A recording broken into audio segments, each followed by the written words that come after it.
This is CNN Breaking News. We do have breaking news for you right now. We've been following this violence here in Ramallah.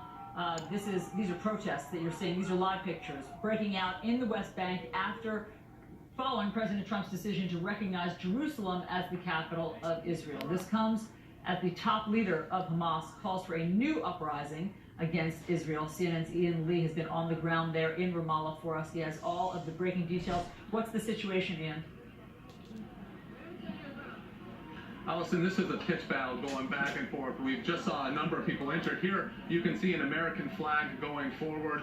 This man's waving it. He's walking forward. Let's just see what he does with it. It looks like he's putting it into the tires that are on fire there. He's burning the flag. And this is the anger that we've seen directed towards the United States. People angry about President Trump's decision yesterday. This battle, though, we've seen Palestinians throwing rocks. They've had slingshots.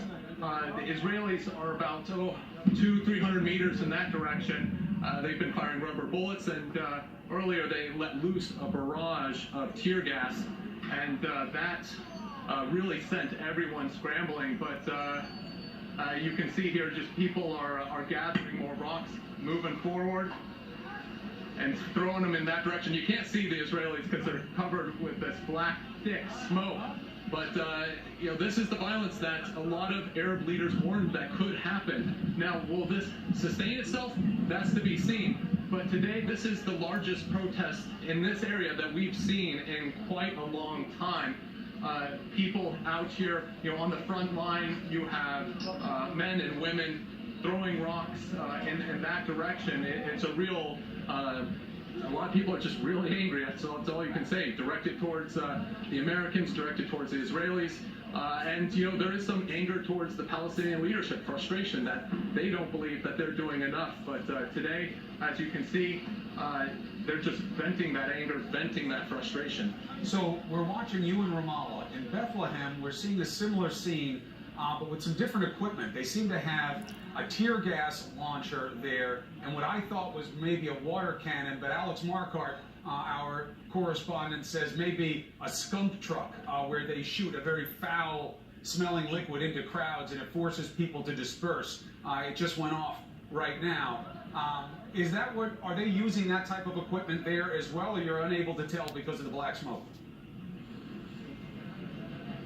Well, Chris, just a little while ago, it was that truck that released all those volleys of tear gas that pushed everyone back, and that's what we saw. But also you do have those water cannon trucks, and that skunk water, it smells like raw sewage, and it gets on you, and it doesn't go away for a few days, and that really, it really stinks up the place. And that's something that we've seen actually in the distance. You can see one of those trucks, but you can't, they haven't used it. At least we haven't seen them use it yet in this protest. But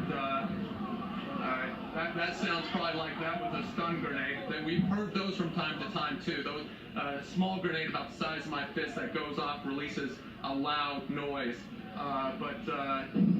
This is really, the scene here in Ramallah that we've seen play out also in Bethlehem. We've been talking to people that say that this is something that they plan on continuing to do, continue these protests. All right, Ian, thank you very much. Again, the first order is always to be safe. Thank you so much for your eyes and ears on the ground, helping us understand this first wave of reaction. Stay safe. We'll check back with you. You let us know when you have information that warrants your exposure there again. All right, our thanks to Ian Lee and his team. He is calm. It is not easy to be calm in the situation.